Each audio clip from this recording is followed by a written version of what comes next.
Amigas y amigos de Entre Tejas TV, bienvenidos. En esta ocasión vamos a tener oportunidad de conversar con el doctor Stephen E. Lewis, quien ha dedicado gran parte de su trayectoria académica y como investigador a temas sobre Chiapas. Él es doctor en Historia por la Universidad de California, San Diego, es profesor de Historia de la Universidad Estatal de California en Chico desde 1998. Entre sus publicaciones destacamos El Águila y la Virgen, Nación y Revolución Cultural en México 1920-1940. Otro título suyo es La selección de textos e introducción a Monopolio de aguardiente y alcoholismo en los Altos de Chiapas, un estudio incómodo de Julio de la Fuente.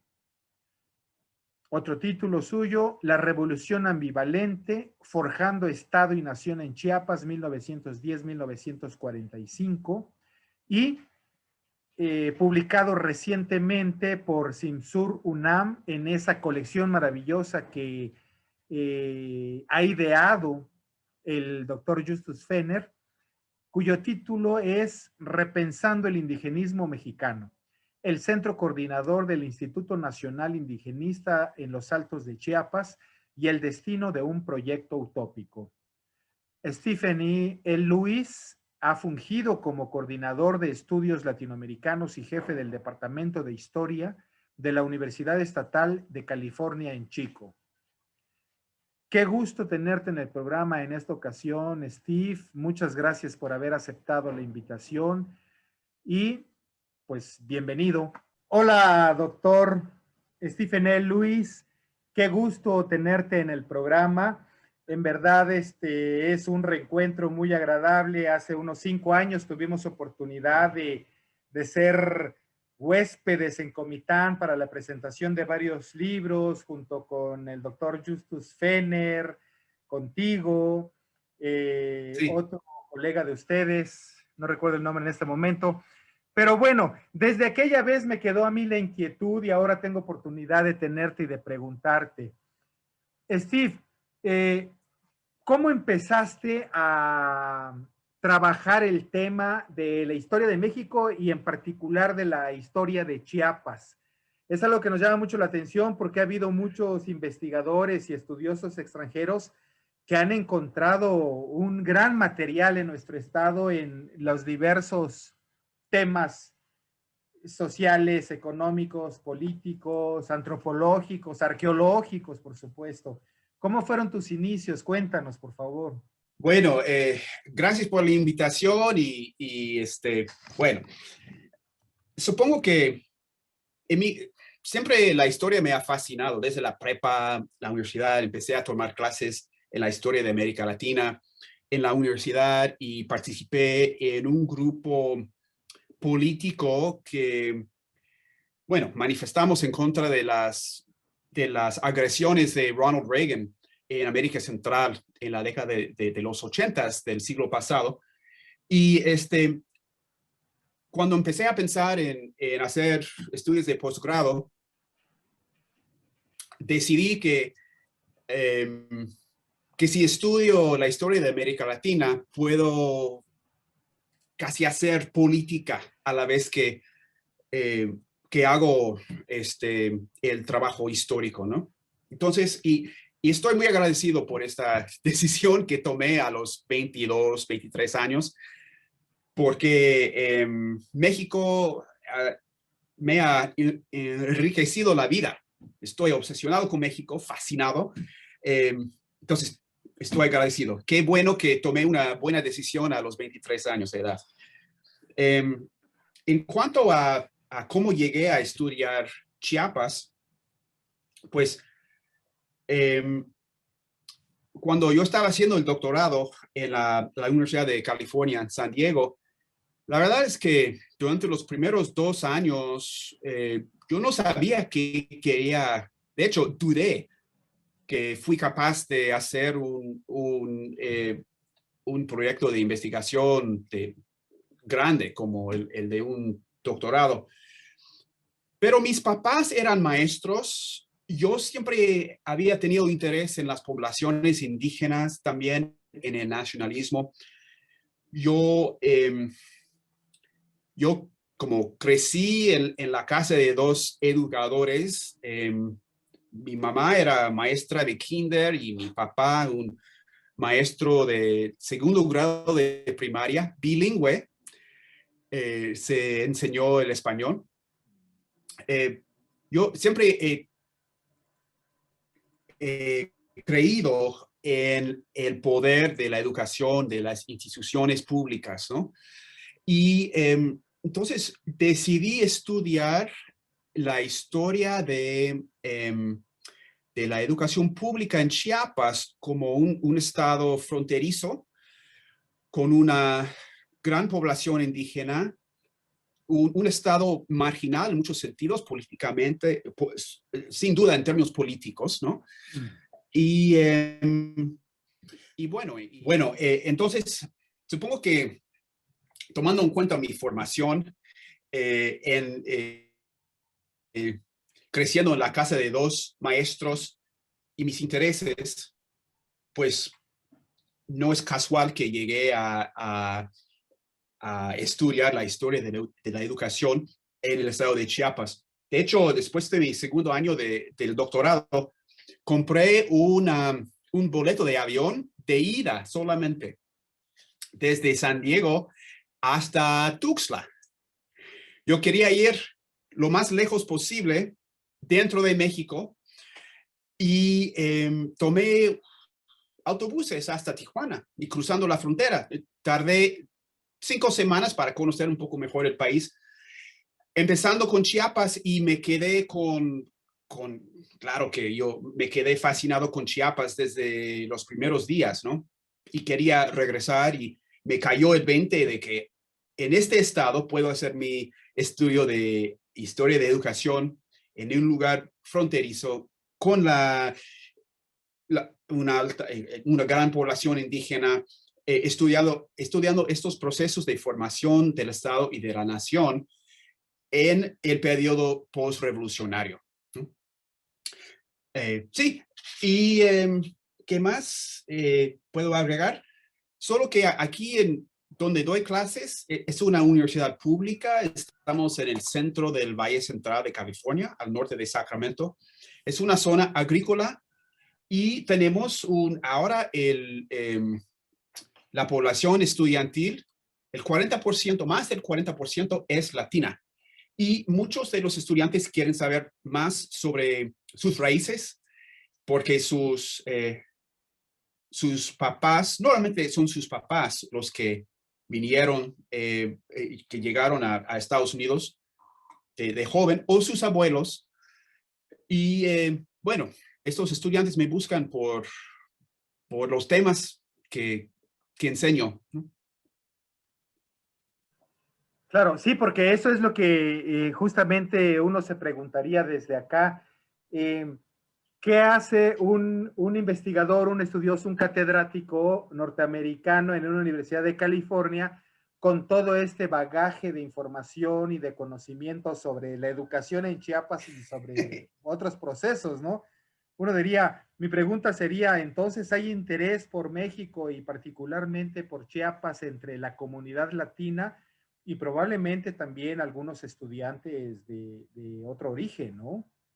Porque sigue siendo Chiapas noticia en diferentes lugares, Steve. Allá, por ejemplo. Pues supongo que tienes que leer un buen periódico o buscar la información en Internet. Pues me preguntaste qué hago con tanto bagaje sobre Chiapas. La verdad es que ahora hago muy poco. Acabo de ser jefe de mi departamento y me perdí en la burocracia y todo. Y ahora tengo un hijo de 4 años, entonces tengo muchas distracciones y siento que estoy haciendo cada vez menos. Pero por eso el interés del pueblo chiapaneco en mi trabajo es muy grato, porque siento que no estoy perdiendo mi tiempo, francamente. Y también tengo un par de estudiantes muy buenos que están realizando proyectos de investigación interesantes. Por ejemplo, ahora tengo un estudiante Juan Vega se llama, que está terminando su tesis de maestría sobre el Instituto Lingüístico de Verano y cuando José López Portillo en el 79 decide romper el convenio con el Instituto Lingüístico después de más de 40 años de colaboración, ¿no? Entonces, sí, hay interés, ¿no? Pero creo que, como dije al principio de mi presentación, el pueblo lector chiapaneco mexicano mi público, el público lector chiapaneco mexicano es mi público más interesado, ¿no? En lo que yo hago, creo. Fíjate que Espero. yo quiero, no, por supuesto, digo, esta conversación y granjearme de alguna manera a tu amistad tiene que ver con eso, porque para mí es muy interesante saber cuál es la perspectiva de nuestra condición histórica desde un académico norteamericano, porque yo conozco, por ejemplo, este que fue el libro que presentamos, el de La Revolución Ambivalente, que me hizo entender a mí muchas de las cosas de mi propio Sí. estado, trabajadas e investigadas por ti. El caso de tu más reciente publicación, por supuesto, Repensando el indigenismo mexicano, que es un estudio sobre el INE y sus procesos tan interesante, pero me hace pensar también ese clásico, Turner, por ejemplo, pero también el de Vecinos Distantes, ¿no? Que me resulta Sí, sí. tan interesante la óptica de un vecino nuestro, norteamericano, que se pone a estudiar nuestra realidad, ¿no? ¿Qué podría sacar como conclusión en ese sentido? Después, digo, se lo pregunto a una persona autorizada. En cuanto a la visión que ustedes tienen, circunscribámonos a Chiapas. ¿Cómo un individuo con tu formación, tu circunstancia, tu contexto histórico, social, con un idioma diferente al nuestro, por supuesto, ¿cuál es la visión de Chiapas para ti? Este Chiapas histórico que también caminas cuando tienes oportunidad de venir y conoces directamente. ¿Qué podrías decirnos de esto en el aspecto social, antropológico, histórico? Pues solo puedo dar mi opinión, hablar de mi propia perspectiva, Claro. porque aquí en mi departamento hay 20 personas que estudian la historia de Estados Unidos y de Europa, pero casi todos estudian Estados Unidos, están fascinados con la historia de su propio país. Claro. Y a mí, y soy diferente, no sé por qué, pero siempre me ha llamado la atención las realidades de otras gentes, ¿no? En otros tiempos, en otros países, otras culturas. Y hablando de Alan Writing y su libro Vecinos Distantes, me acuerdo de una frase que dijo que quizás en ninguna otra zona fronteriza hay vecinos tan cercanos que se entienden tan poco, Claro, ¿no? claro. Por eso el título, Vecinos Distantes, ¿no? Somos vecinos, pero hay una gran distancia en comprensión y las culturas, las historias son tan diferentes. Y como yo siempre he buscado lo exótico, ponte, lo diferente, yo creo que Chiapas, México en su conjunto y Chiapas en particular, ha sido un fuente de, bueno, siempre estoy encontrando cosas fascinantes, cosas nuevas que me fascinan. Y agradezco el hecho de que eh, los mexicanos y los chiapanecos en particular han mostrado o han compartido mi interés en estos temas. Claro, claro. Fíjate que ahora que estabas comentando eso, también me estaba pensando en dos otros escritores de lengua inglesa, como lo son Turner y su México Bárbaro, por ejemplo, o el mismo escritor británico D.H. Lawrence, ¿no? También fascinado con este Ajá. mundo prehispánico nuestro, el azteca particularmente, pero sin duda que Sí, esa fascinación que un extranjero puede tener sobre nuestra realidad es muy diferente a lo nuestro, que corre quizá por nuestras venas, que no reconocemos esa fascinación porque es parte de nuestra vida diaria. Y yo creo que esa es la gran lección que nos queda también al leernos en los trabajos de ustedes, vernos en ese espejo y y por eso pues yo también quiero agradecerte el tiempo que le has dedicado al estudio, a la historiografía de Chiapas, que es una gran aportación sin duda y pues son lecturas obligatorias.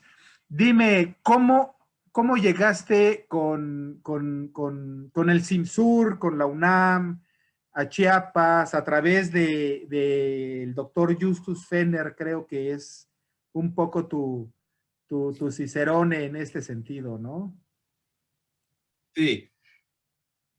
Pues sí, yo conocí al doctor Justus cuando era maestro todavía, eh, cuando yo estaba todavía buscando un tema de investigación para el doctorado. Entonces yo creo que lo conocí en el 93, sí, como en 93. Creo que estaba organizando una muestra de fotografías de San Cristóbal. Eh, y pues sí, Justus, el doctor Fenner, otro extranjero completamente enganchado con la historia de México, ¿no? Sí, somos muy el interés en la historia y sentimos un gran afecto al, al pueblo chiapaneco. Nos sentimos apoyados en nuestras investigaciones y creo que el doctor Justus, no quiero hablar por él, pero tengo entendido de que él lanzó esta serie de publicaciones en parte para publicar los trabajos de los estudiosos extranjeros en español, hacer Claro, más accesible su trabajo, porque claro. si estás publicando en alemán o en francés o en inglés, difícilmente el público lector chiapaneco mexicano va a poder leer esos textos, ¿no? Y no van a entrar, tener un impacto en la historiografía o, sí, o en la forma de pensar en la historia del, del Estado. Sé que el doctor Justus luchó por promover esta serie de traducciones y publicaciones. Y estoy muy agradecido porque se ha publicado no sé cuántos libros ahora, 8, 9, 10, Sí, y hay más por venir. Y uh, de esa manera ha podido difundir los trabajos de gente como yo en español. Y, y ahora que estamos intercambiando las versiones PDF de nuestros trabajos, eh, si te mayormente. metes a leer en una pantalla, son gratis. No tienes que pagar 300, 400 pesos. Claro, Las PDFs son gratis, ¿no? claro, claro. Sí, y nos quedan grandes recursos a quienes no estamos acostumbrados todavía a las publicaciones digitales en cuanto a leerlas en pantalla, ¿no? Eso es una maravilla. Pero sin duda que la gran labor está aquí, esta gran colección que ahora estoy entendiendo el sentido que le imprimió el doctor Fenner de mostrar a los lectores locales el trabajo que hacen los investigadores y académicos extranjeros. Sin duda que va a tener un gran reconocimiento, además de la gran aportación que ya ofrece. Eh, quisiera que entráramos a otro ámbito de tu quehacer. Me llama mucho la atención el hecho de que en tu juventud, en la época del expresidente Reagan, pues tú eras un joven estudiante inquieto que podríamos llamar de posición progresista, de izquierda. Quiero anticiparte que cuando los mexicanos estudiantes estamos en la universidad, pues somos rojos, comunistas, socialistas, Creo que se progresistas. ha cortado la comunicación. Ah, perdón. Bueno, sí, te decía, ahora sí me escuchas mejor. Sí, pero no entendí la pregunta. Te la repito, sí. Te comentaba Sí, que nosotros los jóvenes mexicanos, cuando estamos en la universidad, en la mayoría, puedo decirte que un 90%, es difícil que haya gente de derecha. El 90% somos rebeldes, socialistas, comunistas, de izquierda, progresistas, en fin, ¿no? Esa es un poco la sí, condición latinoamericana, por muchas razones. sí. Pero no pensamos en un joven estudiante norteamericano que cuestiona el statu quo de su país, que cuestiona a un presidente como lo fue Ronald Reagan con su política exterior hacia Latinoamérica y todo eso, ¿no? Tú te asumirías como un estudiante, un hombre de izquierda, progresista, como lo percibimos nosotros, y no es un poco el patito feo de toda la comunidad. ¿O hay activismo fuerte? ¿O en tu época? ¿O ha cambiado? Buena pregunta. Pues,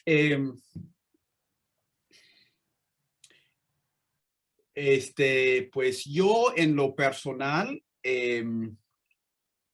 empecé a tener dudas con la política exterior de mi país cuando yo estaba en la prepa. Eh, Me acuerdo, una vez leí un artículo de Newsweek cuando yo estaba en el tercer año de prepa. Tenía como que 15, 16 años, leyendo un artículo en la revista Newsweek hablando de lo que estaba haciendo, lo que estaba pasando en El Salvador. Y claro que Reagan y Estados Unidos estaba apoyando al ejército, ¿no? En su guerra en contra del Frente Farabundo Martí. Y me acuerdo que leyendo ese artículo, empecé a pensar, parece que Estados Unidos está apoyando los malos en esta película, ¿no? Y desde ese momento empecé a dudar mucho. Entonces, asistí a una universidad muy progresista de izquierdas, hay que decirlo, ¿no? Y tampoco fui dirigente de este grupo de activistas. Yo fui un seguidor, ¿no? Había gente más activa que yo. Pero mis maestros, yo creo que, bueno, la profesora que me enseñó, bueno, mi mentora, era una neomarxista y no le costó trabajo criticar al gobierno de Estados Unidos. Entonces, siguiendo un poco su línea, empecé a formar mis ideas acerca de lo que está pasando en Nicaragua, Guatemala y El Salvador, ¿no?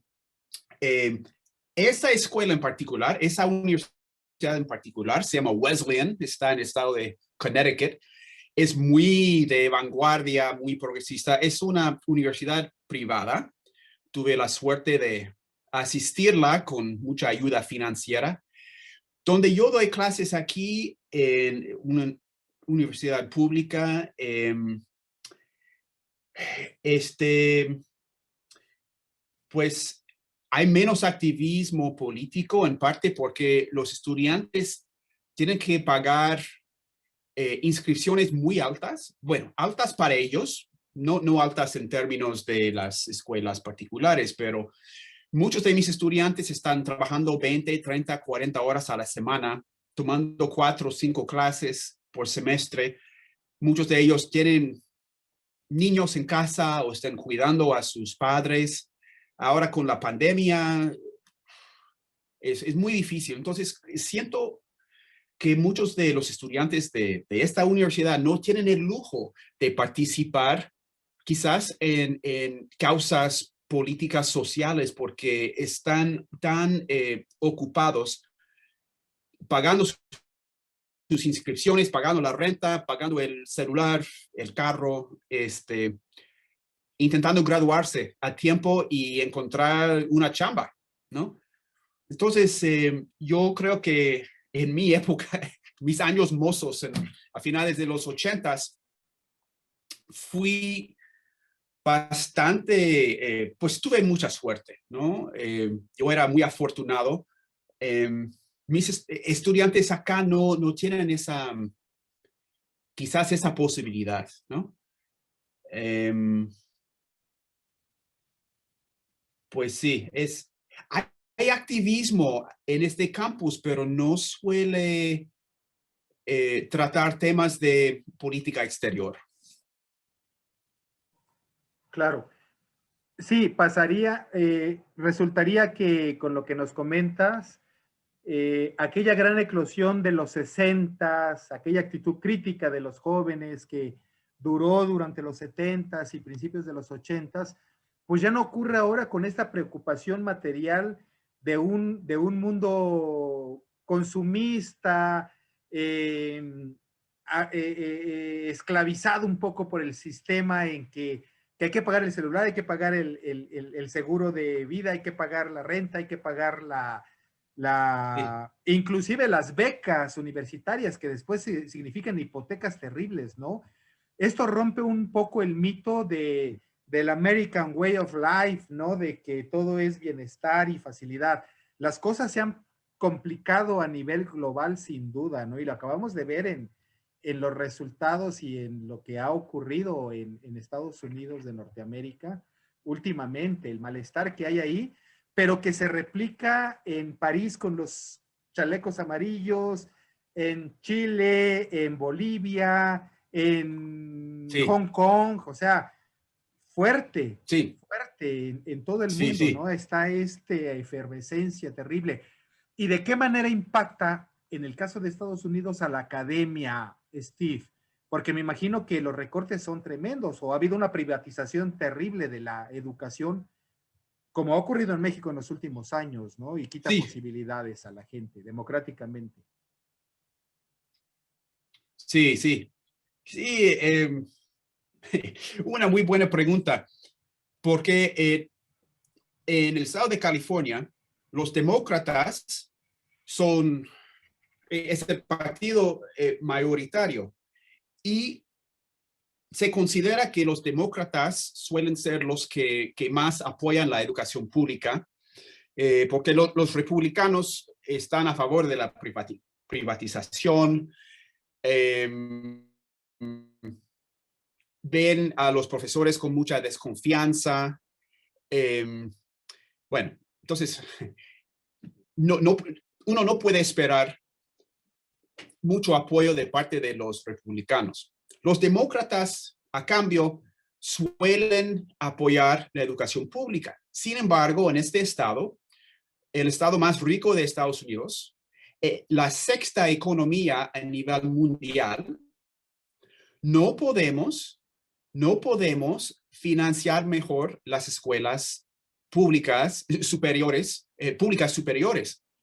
Entonces, como dices, a lo largo de los últimos 20 años, ha habido un proceso de privatización de las universidades y, y muchos de mis estudiantes, cuando sacan sus títulos, deben 30, 40 mil dólares porque han sacado préstamos y han tenido que endeudarse para terminar con sus estudios. Ahora, ¿qué pasa si no puedes encontrar un trabajo después de graduarte? Te endeudas más y sacas una maestría y ¿qué haces, no? Y algunos especialistas han comentado que esta generación de jóvenes no va a poder, que the American Dream ya no consiste en comprar una casa, porque luego las hipotecas de las casas en California son tremendas. Si vives cerca de la costa, si vives en Los Ángeles, San Diego, San Francisco, San José, olvídalo. Una casa de 3 recámaras te cuesta $1,000,000. ¿Cómo pagas eso? Si ya estás pagando tu los préstamos que tuviste que sacar para estudiar la licenciatura. Entonces, sí, está aquí en California, está grueso, ¿no? Y volviendo a lo que estaba diciendo hace 2 o 3 minutos, sí, con los demócratas, el Estado no es capaz de financiar mejor las escuelas públicas superiores. Imagínate con los republicanos, sería terrible. Peor, mucho peor. Y lo hemos visto en otros estados de Estados Unidos, por ejemplo, Kansas, donde los republicanos controlan todo y ha sido un desastre para la educación pública. Claro. Sí, de alguna manera nosotros podemos todavía sentirnos privilegiados de que tenemos estas grandes universidades públicas con presupuestos raquíticos, pero que no nos inducen a hipotecar nuestra alma y nuestro pensamiento a años después, ¿no? De alguna manera esas son las cosas Sí. Contradictorias de nuestra realidad que hay que agradecerlas. Yo quisiera, para no quitarte más tiempo, pero que sí nos ayudaras un poco con este tema, Steve. Muchas veces yo me pregunto, digo, no he tenido oportunidad de ser ni estudiante ni hacer temporadas en una universidad norteamericana, pero ¿cómo es el sistema académico? ¿Realmente hay estándares muy altos de metodología, de entrega de reportes, de entrega de resultados de los grupos a los que se les imparte cátedra? En fin, cuéntame un poco eso, ¿no? Bueno, quizás tus estudiantes se van a sorprender, pero yo creo que los estudiantes de licenciatura en México eh,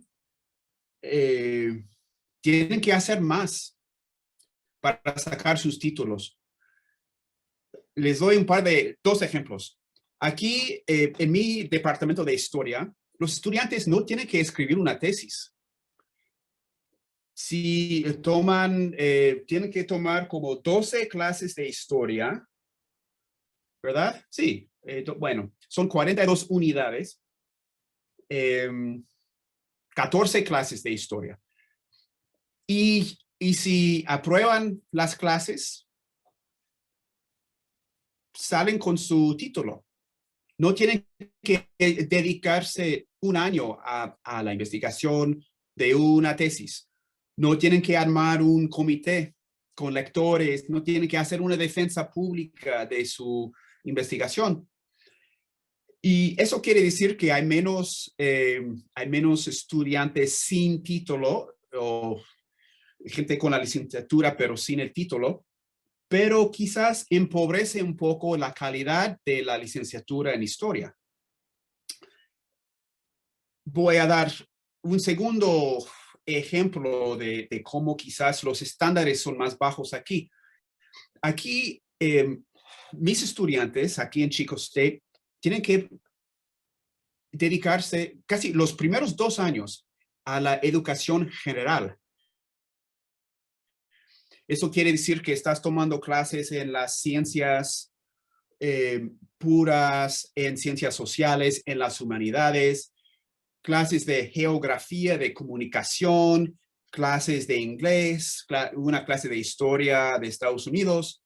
Entonces, hay una gama de requisitos que los estudiantes tienen que satisfacer antes de tomar clases en su especialidad. Entonces, un estudiante se dedica casi 2 años completos a la educación general y luego pasa a 2 años de estudios en su especialidad, es cuando toman sus 14 clases en historia. Entonces, podemos preguntarnos si realmente el licenciado en historia en Chico State sabe mucho de historia. Si estamos exigiendo la educación general porque no creemos en la educación en las prepas, ¿verdad? Entonces, sí, es como que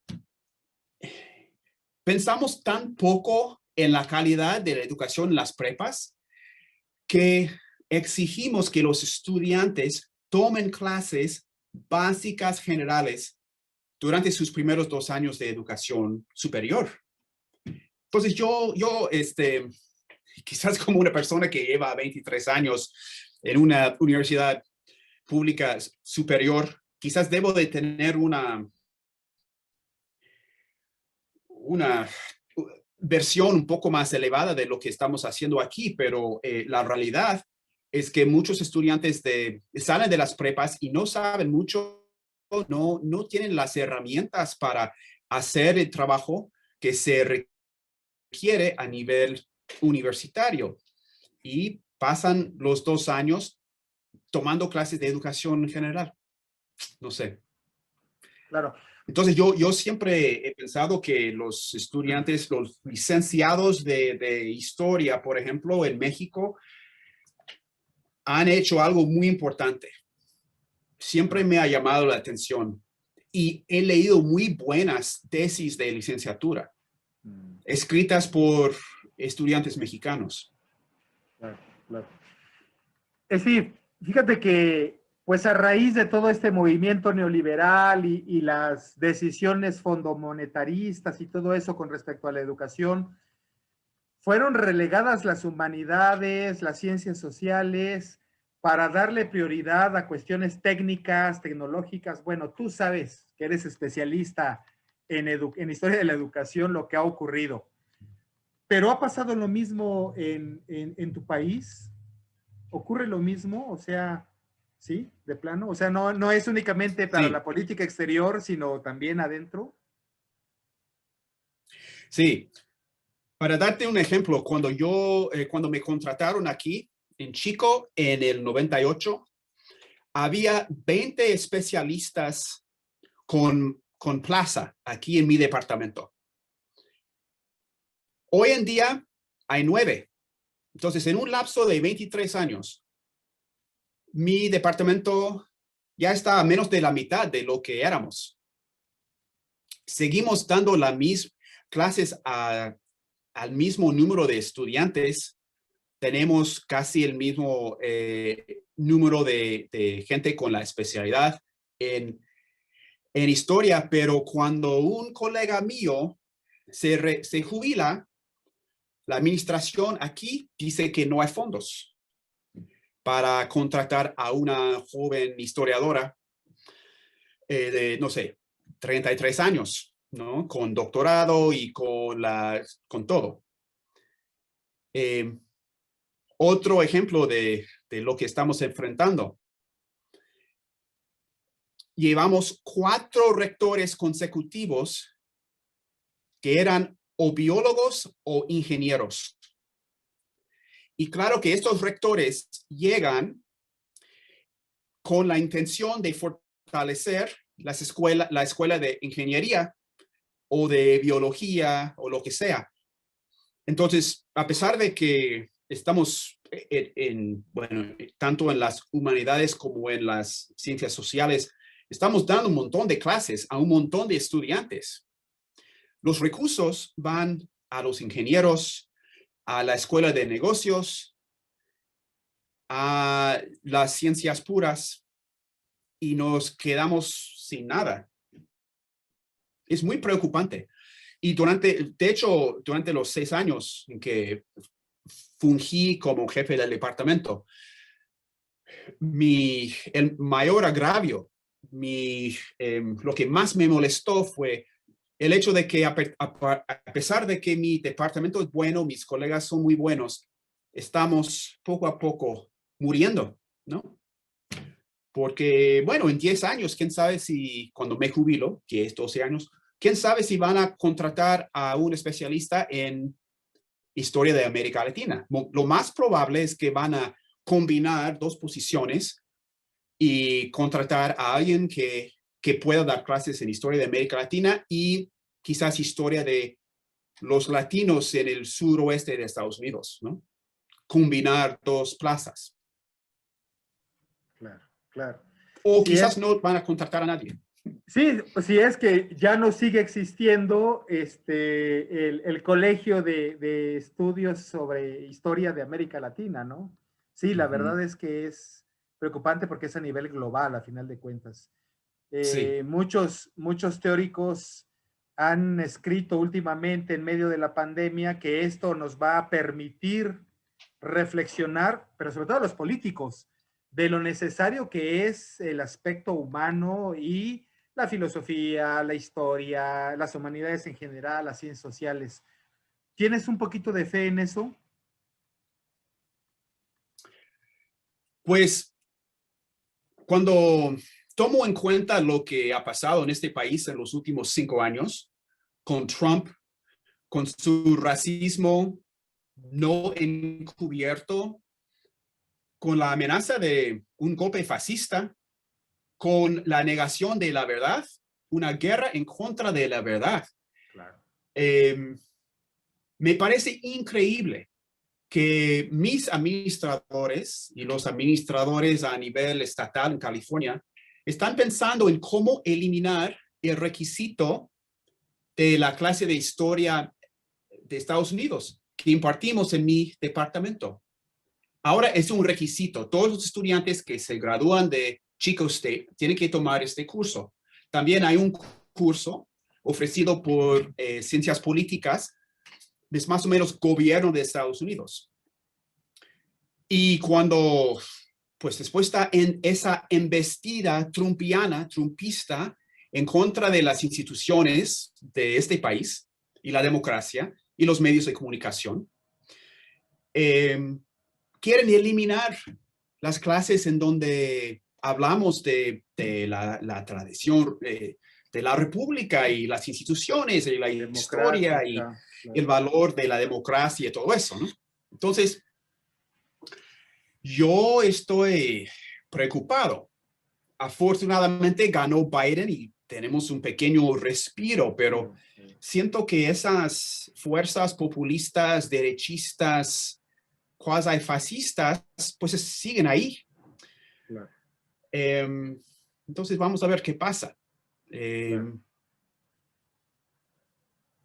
Vivimos en tiempos interesantes. Sí, sí, sí, sí, sí. Totalmente contrastantes, efervescentes.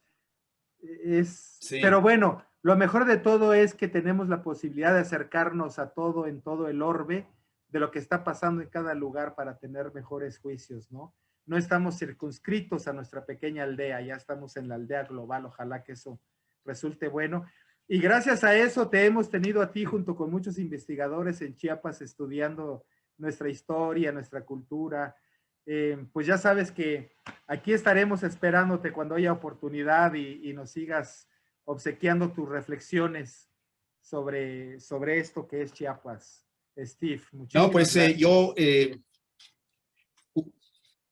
No, pues a ustedes y agradezco una vez más la invitación y espero que nos veamos quizás en el verano del 2022, ¿no? Claro. Si este verano todavía se ve complicado, quizás en el 2022 podemos vernos en carne y hueso. Ojalá que sí. Pues un fuerte abrazo, Steve. Gracias por obsequiarnos esta oportunidad de conversar contigo. Igualmente, un saludo a todos. Gracias, que estés muy Cuídense bien. mucho. Hasta luego.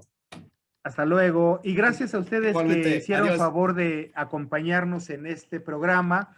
Los esperamos en la siguiente oportunidad. Cuídense mucho, que estén bien. Aquí estaremos en Texas TV esperándolos.